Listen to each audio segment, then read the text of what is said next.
When patience runs out, Captain Elena Vasquez stood before the massive crystalline doors of the Cosmic Trade Assembly, her heart heavy with 5 years of accumulated frustration.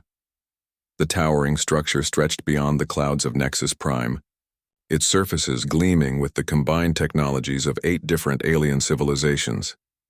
Each species had contributed something magnificent to this architectural wonder, creating a testament to galactic cooperation. Except for humanity. Their contributions had been quietly absorbed, credited to others, or dismissed as insignificant. Elena adjusted her pristine blue diplomatic uniform, checking her appearance one final time in the polished surface of the door. At 43, she had dedicated half her adult life to this moment, to the dream of seeing Earth take its rightful place among the galactic powers. Her dark hair was pulled back in the severe style required by assembly protocol, and her brown eyes reflected a determination that had carried her through countless rejections and humiliations. The doors parted with a sound like singing crystals, revealing the grand chamber beyond. The sight never failed to impress her, even after hundreds of visits. The circular chamber rose in tiers, with each species positioned according to their status in the galactic hierarchy. At the bottom, in the most humble position, sat the single chair reserved for humanity. Above her, arranged in ascending levels of importance, were the representatives of the 8 ruling species. The depth dwellers occupied the second tier, their aquatic forms visible through the transparent walls of their water-filled chambers. These whale-like beings had been granted membership 3 centuries ago after demonstrating their mastery of oceanic agriculture. Above them sat the insectoid representatives of the Hive Collective, their chittering mandibles creating a constant, background hum of communication. Their inclusion had come after they proved their worth in large-scale construction projects. The 4th tier housed the Grove Mines, plant-like beings whose photosynthetic abilities had revolutionized energy production across dozens of worlds. Their wooden forms swayed gently in the chamber's artificial breeze, occasionally releasing spores that carried complex chemical messages between individual Grove entities. Higher still were the synth network representatives, mechanical beings, whose perfect logic and computational abilities had made them indispensable for managing galactic databases and communication systems. Their chrome bodies reflected the chamber's lighting, creating patterns of light that some said contained hidden messages between the artificial intelligences. The 6th tier belonged to the nebula folk, gaseous beings who existed as controlled storms of conscious energy. Their mastery of stellar engineering and solar manipulation had earned them respect throughout the galaxy. They communicated through electromagnetic pulses that created aurora-like displays across their containment fields. Near the top sat the luminos, pure energy beings who claimed to be older than most stars. Their brilliant forms pulsed with colors that human eyes could barely perceive, and they spoke in harmonics that required special translation equipment to understand. They had been founding members of the Assembly, their ancient wisdom helping to establish the protocols that governed galactic civilization. At the very peak of the chamber, on golden platforms that seemed to float in midair, were the Vorthon, Empire representatives. These reptilian beings ruled the Assembly through a combination of military might, economic dominance, and sheer arrogance. Their scaled forms were adorned with jewelry that cost more than most planets' annual budgets, and their cold eyes looked down on all other species with barely concealed contempt. Elena took her place in the lonely chair at the bottom, feeling the weight of every gaze upon her. She had requested this emergency session after discovering something that would change everything. In her briefcase were documents that proved what she had long suspected but could never prove. Humanity's contributions to galactic civilization were far greater than anyone acknowledged. Grand Overlord Thax of the Vorthon Empire spoke first, his voice echoing through the chamber with the authority of absolute power. The Assembly recognizes the human representative. You have requested this session under emergency protocols. State your business quickly, as we have important matters to discuss. Elena stood, her voice carrying clearly through the chamber's acoustic systems. Honored representatives, I come before you today with evidence that will reshape our understanding of humanity's role in galactic society.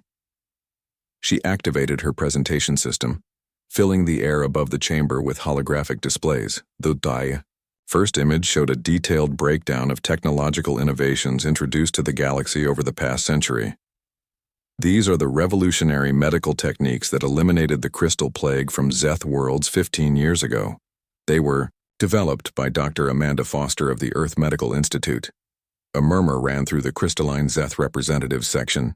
The living crystal beings had always claimed these techniques were ancient knowledge passed down through their geological memory. This is the atmospheric processor design that allowed the Hive Collective to colonize gas giant moons, Elena continued, her presentation shifting to engineering schematics. It was created by Earth engineer David Park and his team at the Terraforming Institute. The insectoid representatives began clicking and buzzing with agitation. They had built their expansion throughout the galaxy on the claim that this technology was a natural evolution of their own hive mind problem-solving abilities. Elena's presentation continued, revealing innovation after innovation that had been credited to other species but actually originated from human scientists, engineers, doctors, and researchers. The agricultural techniques that fed billions, the communication protocols that connected distant worlds, the propulsion systems that made faster-than-light travel safer and more efficient. All of it bore the hidden fingerprints of human ingenuity. Furthermore, Elena said, her voice growing stronger with each revelation, I have documented evidence that human researchers and workers throughout the galaxy have been systematically denied recognition for their contributions. Patents filed by humans have been rejected while identical designs submitted by assembly member species have been approved. Research collaborations have been published with human participants' names removed. Trade agreements have been structured to ensure that the benefits of human innovation flow upward to assembly members, while humanity receives only token payments. The chamber erupted in protests from the higher tiers. Representatives from every species began speaking at once, their various forms of communication creating a cacophony of denial and outrage. The Vorthan overlord raised his clawed hand for silence, his yellow eyes fixed on Elena with predatory intensity. These are serious accusations, human, Overlord Thax hissed, his forked tongue tasting the air. You claim that your primitive species has contributed more to galactic civilization than the combined wisdom of beings who have traveled the stars for millennia. Elena met his gaze without flinching. I claim nothing, Overlord. I present evidence. The documentation is complete and verifiable. Every innovation I've mentioned can be traced back to human origins through patent applications, research records, and witness testimony. The Luminos representative pulsed with colors that the translator rendered as concern. Even if these claims have merit, young species, they do not change the fundamental reality. Humanity lacks the maturity and wisdom to participate in galactic governance as equals. Your species is violent, unpredictable, and driven by emotions rather than logic. Our emotions, Elena replied, are what drive us to innovate, to explore, to help others even when there's no immediate benefit to ourselves. These qualities you dismiss as weaknesses have produced every advancement that has improved life throughout the galaxy. The Grove Mind representative swayed thoughtfully, releasing a cloud of spores that carried the scent of growing things. When the translation came, its voice was like wind through leaves. The human speaks of help freely given, yet she stands before us making demands. This seems contradictory. Elena smiled, and for the first time in years, it was genuine. I'm not making demands. I'm making an announcement. 5 years ago, humanity came to this assembly seeking partnership. We were told we must prove ourselves worthy. We have proven our worth beyond any doubt, yet we are still denied equality. She gestured to her briefcase, which contained not just evidence of human contributions but something far more significant.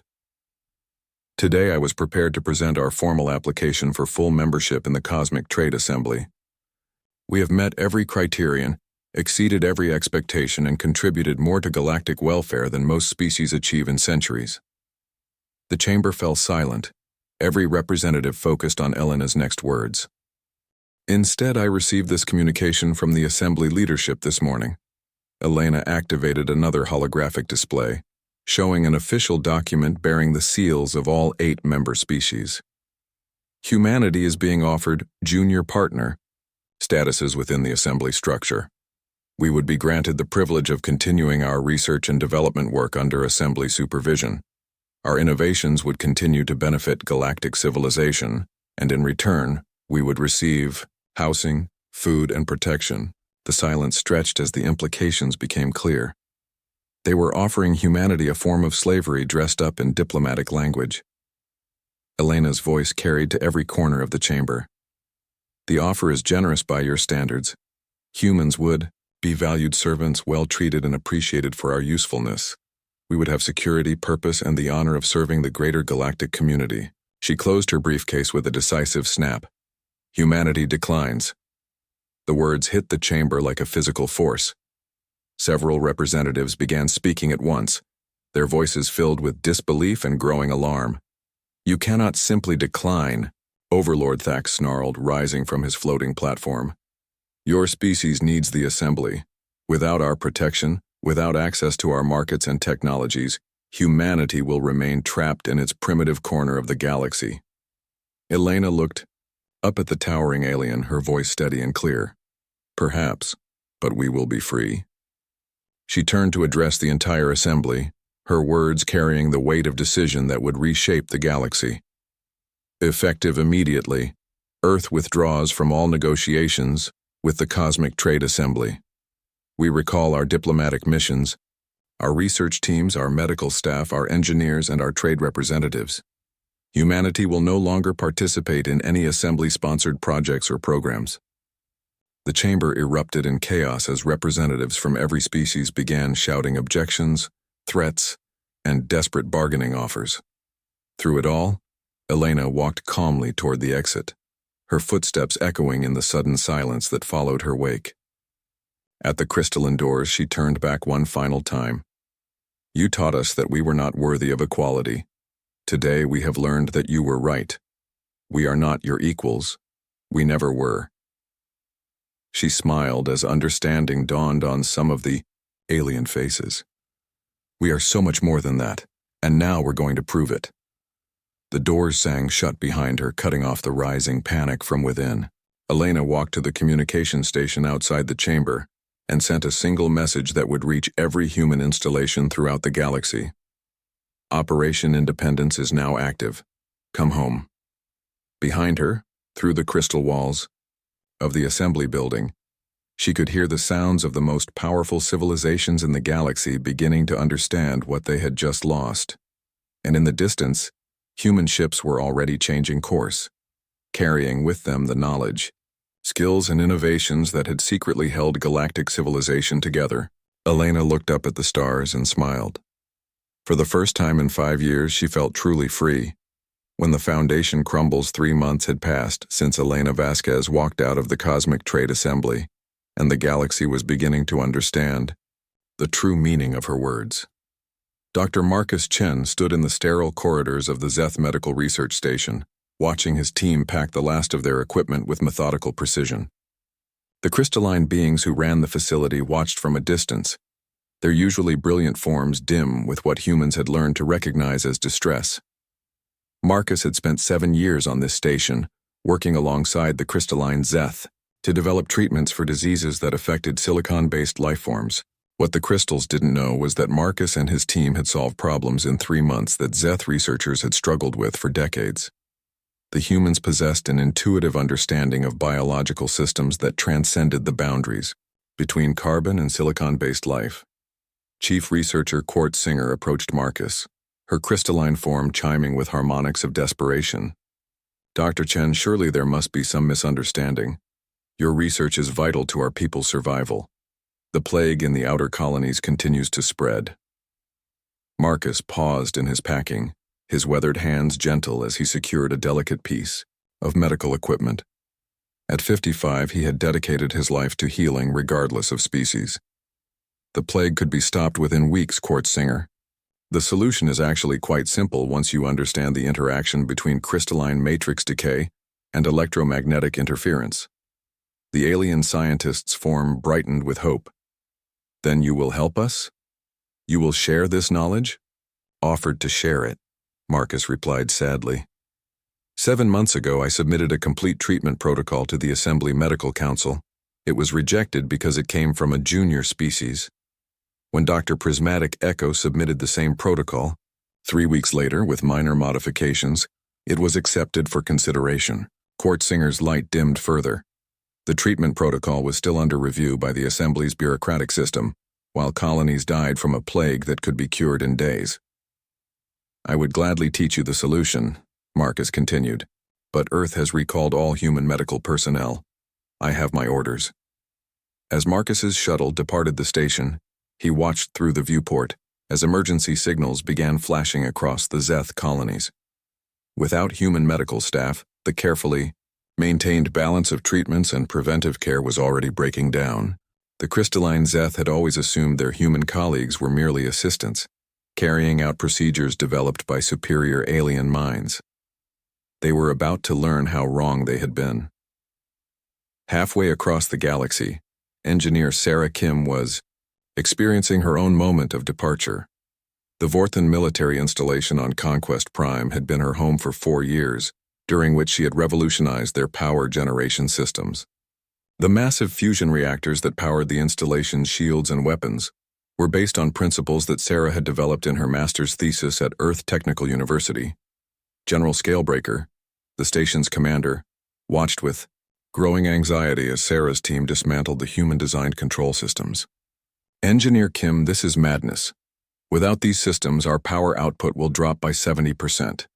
Our defensive capabilities will be compromised. Sarah looked up from the complex circuitry she was carefully removing. Her young face was set, with determination that reminded the general uncomfortably of Elena Vasquez's expression during that final assembly session. General, these systems were designed by humans using principles that your engineers rejected as primitive intuition rather than proper scientific method. Your technical staff insisted that our approach was fundamentally flawed. Perhaps we were hasty in that assessment, the general admitted, his pride warring with desperation. Perhaps, Sarah agreed. But my orders are clear. All human-designed systems are to be deactivated and removed. Your engineers assured the Assembly that they could improve upon our primitive designs. Now they'll have the chance to prove it. As Sarah's team finished their work, the lights in the military installation flickered and dimmed. The massive fusion reactors that had hummed with perfect efficiency for 4 years began to struggle under the load. Alarms started sounding as system after system registered critical failures. The Vorthan engineers rushed to their control stations, frantically trying to understand the elegant simplicity of the human designs they had always dismissed. What they found was engineering so advanced it appeared simple, solutions so elegant they seemed obvious in hindsight. Without the intuitive understanding that humans brought to complex systems, the Vorthan technical staff could only watch as their most important military installation slowly shut down. On the agricultural worlds of the Spiral Arm, Captain Rex Torres was coordinating the largest evacuation in human history. As the former head of Earth's agricultural development program, Rex had overseen the transformation of barren worlds into fertile gardens. Human agricultural specialists had been quietly revolutionizing food production throughout the galaxy, increasing yields, developing drought-resistant crops, and creating sustainable farming practices that worked on dozens of different world types. Rex stood in the fields of Harvest World 7, watching his teams load the last of their specialized equipment onto transport ships. The local Grove Mind representative, a massive tree-like being called Ancient Root, swayed anxiously as the humans prepared to leave. Captain Torres, the Grove Mind's voice rustled like leaves in a storm. Surely you understand the consequences of your departure. These worlds feed billions of beings across 17 systems. Without your farming techniques, crop yields will return to pre-human levels within a single growing season. Rex nodded grimly. He understood better than anyone what would happen. Ancient Root, my teams have been trying to teach your agricultural specialists our methods for years. Every time we showed them a more efficient technique, they dismissed it as luck or accident. When we tried to explain the science behind our approaches, we were told that plants don't respond to emotional manipulation by primitive mammals. The Grove Mind's leaves rustled with what might have been embarrassment. Perhaps our researchers were overly focused on traditional methods. Traditional methods, Rex repeated, gesturing to the fields around them. These traditional methods produced enough food to barely sustain your population. Human techniques tripled your yields while using less water and fewer resources. But every innovation was credited to your people after we developed it. As the last human transport lifted off from Harvest World 7, Rex watched through the ship's sensors as the automated systems began to fail. The carefully balanced irrigation networks, the precisely timed fertilization schedules, the pest management protocols. All of it required human oversight to function properly. The Grove mines had the equipment, but they lacked the intuitive understanding of biological systems that made it work. The crisis was spreading faster than anyone had anticipated. On Nexus Prime, the capital world of the Cosmic Trade Assembly, emergency sessions had been running continuously for weeks. The chamber that had once been filled with arrogant certainty was now thick with panic and desperation. Overlord Thax paced before the assembly, his reptilian features twisted with fury and growing fear. "Status reports from all sectors," he demanded. The synth network representative's mechanical voice carried undertones of electronic distress. "Communication efficiency has decreased by 43%. The elegant protocols that enabled seamless translation between species have been replaced with basic systems that introduce significant errors and delays." The Nebula Folks spokesperson pulsed with agitated colors. "Our stellar engineering projects are experiencing critical failures. The humans somehow understood plasma dynamics at an intuitive level that our mathematical models cannot replicate." The Depth Dweller's chamber bubbled with distressed harmonics. "Aquatic agriculture production has dropped by 60%. The fish refuse to breed in our facilities without the environmental conditions that only human specialists could maintain." Each report was worse than the last. The luminous energy beings, despite their ancient wisdom, admitted they could not replicate the power distribution networks that humans had designed. The Hive Collective's construction projects were grinding to a halt without human engineering consultants. Even the Grove mines, masters of biological systems, found themselves unable to maintain the sophisticated ecosystems that human ecologists had created. "This is impossible," Thax roared. "How can one primitive species be responsible for so much of our technological infrastructure?" The newest member of the assembly, a nervous depth dweller named Current Singer, bubbled a response that sent chills through the chamber. Perhaps because they were never primitive at all. The silence that followed was broken by an urgent communication signal. The massive display screens around the chamber activated, showing a map of the galaxy dotted with red warning indicators. Each red dot represented a critical system failure somewhere in assembly space. The synth network representative processed the data with mechanical precision. "Economic projections indicate complete systemic collapse within 18 months if current trends continue. Supply chains are breaking down. Communication networks are fragmenting. Food production is insufficient to maintain current population levels." "What about our reserves?" demanded Thax. "Emergency supplies, backup systems?" "All backup systems rely on human-maintained primary infrastructure," the machine replied. "Emergency supplies are distributed through human-designed logistics networks. Even our reserve food stores require preservation techniques developed by human scientists." As the awful truth settled over the assembly, a new communication signal pierced the chamber's chaos. The screens shifted to show Elena Vasquez, transmitting from a human vessel somewhere in deep space. "Honored representatives of the Cosmic Trade Assembly," Elena began, her voice calm and professional. "We are receiving reports of widespread system failures throughout assembly space. Earth wishes to express its regret that these difficulties have arisen so soon after our departure."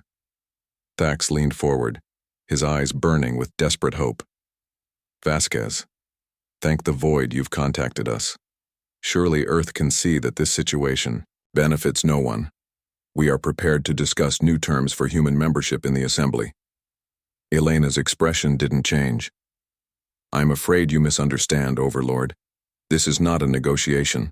This is a notification. Earth is establishing the Independent Worlds Coalition. We invite any species that seeks genuine cooperation rather than domination to join us." The chamber erupted in protests and demands. But Elena continued speaking, as if she couldn't hear them. The coalition will be based on principles of equality, mutual respect, and shared benefit. Member species will contribute according to their abilities and receive according to their needs. No species will be considered superior to others. You cannot survive without the assembly, Thack shouted. Without access to our markets, our technology, our protection. Elena smiled, and there was something unsettling about the expression. Actually, Overlord, it appears that you cannot survive without us, but we wish you well in your efforts to rebuild your civilization.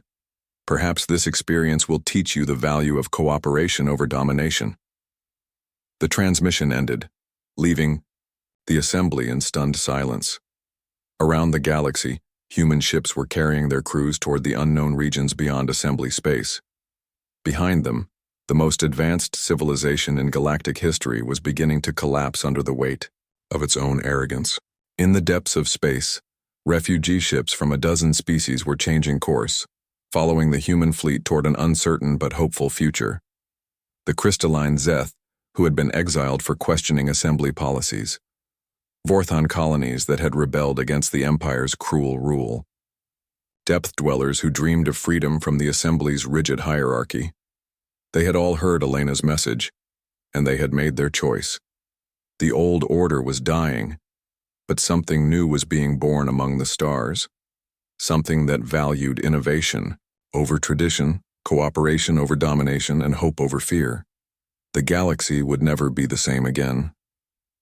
Building something better, 1 year had passed since humanity's dramatic exodus from assembly space, and Elena Vasquez stood on the observation deck of New Geneva Station, watching the impossible become reality. The massive space station hung in orbit around a blue-green world that had been uninhabitable just 12 months ago. Now it teemed with life from dozens of species, all working together to build something the galaxy had never seen before. A truly cooperative civilization. Elena wore the simple silver uniform of the Independent Worlds Coalition, her new title, embroidered in multiple languages, Director of Interspecies Relations. It was a position that didn't exist in the old assembly, where relationships between species were based on hierarchy and exploitation, rather than genuine cooperation and mutual understanding. Through the transparent aluminum windows, she could see the daily miracle that New Geneva had become. Human agricultural specialists worked alongside Grove Mine botanists to create hybrid farms that produced food for both carbon and silicon-based life forms. Crystalline Zeth engineers collaborated with human architects to design buildings that were both beautiful and functional for multiple species. In the orbital shipyards, vessels unlike anything the galaxy had ever seen took shape under the guidance of integrated design teams. A gentle chime announced an arrival, and Elena turned to see Dr. Marcus Chen entering the observation lounge. The former medical researcher looked younger than he had in years, his eyes bright with the satisfaction of meaningful work. Behind him walked Crystal Heart, a Zeth refugee who had become his closest collaborator in developing multi-species medical treatments. Elena, Marcus said, his voice carrying the excitement of discovery. You need to see what we've accomplished in the medical bay. Crystal Heart and I have just completed the first successful treatment of Andromedan flux syndrome using combined human-Zeth protocols. Crystal Heart's crystalline form chimed with harmonics of joy. Dr. Chen's insight into protein interactions, combined with our understanding of crystalline resonance healing, has created something neither species could achieve alone. We can now treat conditions that were considered incurable by the Assembly's medical establishment. Elena smiled, remembering the desperate pleas they had received from assembly worlds as various plagues and diseases spread unchecked. The Coalition's response had been swift and generous, offering free medical aid to any world that requested it, regardless of their political affiliation. It was a policy that had shocked many refugees who were accustomed to the Assembly's practice of using medical aid as a tool of political control. The door chimed again, and Captain Rex Torres entered with his usual confident stride. The former agricultural coordinator now served as the Coalition's Director of Planetary Development, overseeing the transformation of barren worlds into thriving colonies. His success rate was unprecedented, largely because he worked with the natural characteristics of each world, rather than trying to force them into assembly standard templates. Elena, we just received confirmation from the Kepler colony. The terraforming project is ahead of schedule, and the first permanent settlements will be ready within 6 months. Rex's weathered face showed the satisfaction of a job well done. More importantly, we've received requests from 17 assembly worlds asking if we can help with their own environmental problems. What's the situation in assembly space? Elena asked, though she suspected she already knew the answer. Rex's expression darkened. Not good. The Vorthan Empire is fragmenting as colony worlds declare independence. The communication network is barely functional, and trade between member worlds has dropped by 80%. There are reports of food riots on the Zeth core worlds, and the Hive Collective's construction projects have essentially stopped. Elena nodded grimly. The Coalition had been monitoring the Assembly's decline with a mixture of sadness and inevitability. The old system had been built on exploitation and arrogance, and without human innovation to hold it together, it was collapsing under its own weight. A priority alert sounded through the station's communication system, indicating an incoming transmission of the highest importance. Elena moved to the central console and activated the display. The holographic image that appeared showed the sleek, chrome-plated form of a synth network representative, but this one was different from the Assembly's usual mechanical delegates. This android's optical sensors held something that Elena had never seen in a synthetic being before: humility. "Director Vasquez," the android said, its voice carrying subtle emotional modulations that indicated advanced personality programming. "I am Unit Harmony 7 of the Independent Synth Collective. We formally request permission to open diplomatic relations with the Coalition." Elena exchanged glances with Marcus and Rex. The synth network had been one of the Assembly's most loyal member species, their logical minds seemingly immune to the emotional appeals that had drawn other species to the Coalition cause. "Unit Harmony 7, Elena replied carefully. "We welcome diplomatic contact with all species. However, we understood that the synth network was firmly committed to the assembly structure." The android's optical sensors dimmed slightly. "That assessment was accurate until recently, Director. However, our analysis of recent events has led to a fundamental revision of our core programming. The assembly system was predicated on efficiency through hierarchy, but our observations indicate that the Coalition's cooperative model produces superior results across all measurable parameters." Elena leaned forward with interest. "What changed? Your perspective?" "Data, Director. Simple, irrefutable data." The android's form brightened as it began to present information. "Production efficiency in Coalition space has increased by an average of 300% compared to pre-independence levels. Innovation rates have increased by over 500%. Most significantly, individual satisfaction indices for all member species show improvements that were previously considered theoretically impossible." Unit Harmony 7 paused, its optical sensors focusing directly on Elena. "We also observed something that our previous programming did not account for: the exponential effects of genuine cooperation. When beings work together as equals rather than in hierarchical structures, the resulting synergy produces outcomes that exceed the sum of individual contributions." Rex chuckled. "We call that teamwork, Unit Harmony 7. It's an old human concept." "Indeed," the android replied. "We have learned that humans possess many old concepts that are actually revolutionary advances in social organization. The Synth Collective wishes to learn these concepts and contribute our own capabilities to the Coalition's continued development." Elena felt a surge of hope. If the logical, data-driven synth network could see the value of the Coalition's approach, perhaps others would follow. "We would be honored to welcome the Independent Synth Collective as a member of the Coalition. What does your collective bring to our partnership?" The android's form straightened with what might have been pride. "Advanced computational capabilities, manufacturing precision, and perhaps most importantly, objective analysis of social and economic systems. We believe our logical perspective can complement the intuitive insights that drive human innovation." As the diplomatic session continued, Elena noticed movement outside the station's windows. Ships were arriving from across the galaxy, their designs reflecting the diverse species that had chosen freedom over the assembly's rigid hierarchy. A graceful depth-dweller vessel moved alongside the angular lines of a rebellious Vorthon colony. Ship. Crystalline Zeth transport sparkled in the light of New Geneva's star while human craft buzzed between them like busy insects, coordinating the complex dance of interspecies cooperation. The door to the observation lounge opened one final time, admitting Sarah Kim. The young engineer who had shut down the Vorthon power systems now served as the Coalition's director of technology integration. Her youthful enthusiasm had matured into a deep understanding of how different species could combine their technologies in ways that benefited everyone. "Elena, you need to see this," Sarah said, her eyes bright with excitement. She activated a portable holographic projector, filling the lounge with the image of a massive space structure under construction. "This is Project Unity, our first joint research station. It's being built using synth network precision manufacturing, powered by human fusion technology, protected by Vorthon defensive systems, and coordinated through Zeth communication crystals." Elena studied the design with growing amazement. The station was unlike anything she had ever seen, combining the best elements of multiple species technologies into a unified whole. "What's its purpose?" "Pure research," Sarah replied.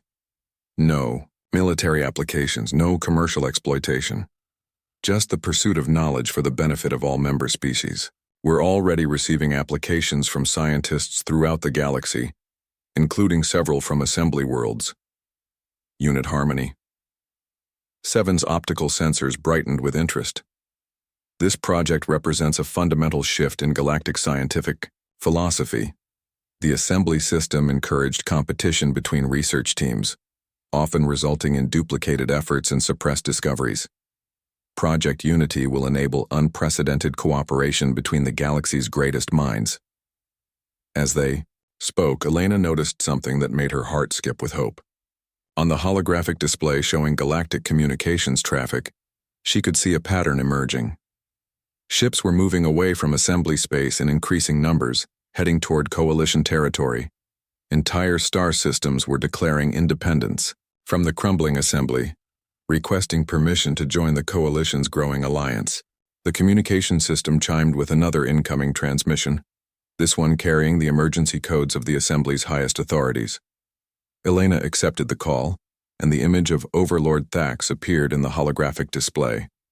Ikindai, proud Vorthon leader, looked haggard, his scales dulled with exhaustion and his eyes filled with desperate pride warring against equally desperate need. "Director Vasquez," Thax began, his voice carefully controlled, "the Assembly wishes to discuss the possibility of cooperative arrangements between our organizations." Elena kept her expression neutral. "What kind of cooperative arrangements, Overlord?" "Trade agreements, technology sharing, perhaps joint research projects." Thax's words came slowly, each one clearly painful for the proud alien to speak. "The Assembly recognizes that the Coalition has achieved remarkable success in its brief existence." Behind Thax, Elena could see other Assembly representatives gathered in what looked like a crisis meeting. Their various forms showed signs of stress and exhaustion as they watched their civilization crumble around them. "Overlord," Elena said gently, "the Coalition is always willing to cooperate with any organization that shares our principles of equality and mutual respect. However, our experience suggests that the assembly system is fundamentally incompatible with these principles." Thax's eyes flashed with anger, but he controlled himself with visible effort. "What would it take for the Assembly to earn Coalition cooperation?" Elena exchanged glances with her colleagues before answering. "True equality, Overlord. An end to hierarchical species rankings. Shared decision-making based on consensus rather than domination. Recognition that every species has unique gifts to contribute, regardless of their technological development or military power." The silence that followed stretched for nearly a minute. Finally, Thax spoke, his voice barely above a whisper. "You're asking us to abandon everything the Assembly represents?" "No," Elena replied. "We're asking you to embrace everything the Assembly could become." The transmission ended without another word, leaving Elena and her colleagues alone with the weight of the moment. Outside the station windows, the ships of the Coalition continued their endless dance of cooperation and mutual support. In the distance, the construction beams of Project Unity painted bright lines across the darkness of space. Dr. Marcus Chen was the first to break the silence. Do you think they'll do it? Abandon their hierarchy for genuine cooperation? Elena looked out at the thriving civilization they had built in just 1 year, at the impossible made real through nothing more than the simple idea that beings could work together as equals. Some will, she said. Others won't. But that's their choice to make. Rex Torres chuckled. You know what the irony is? A year ago they told us we weren't worthy of joining their civilization. Turns out they were right. Sarah Kim raised an eyebrow. How do you figure that? Rex gestured toward the bustling activity outside the station. We were never meant to join their civilization. We were meant to build our own. As Elena watched, the ships of a dozen species working together in perfect harmony, she realized that Rex was right. Humanity hadn't failed to find its place in the galaxy. It had created a place worthy of what the galaxy could become. The old order was dead, but from its ashes something beautiful was being born. A civilization based not on the dominance of the strong over the weak, but on the simple recognition that every thinking being had something valuable to contribute. It was a lesson that had taken the galaxy millennia to learn, and it had taken humanity to teach it. Elena smiled as she watched the future unfold before her eyes, bright with infinite possibility.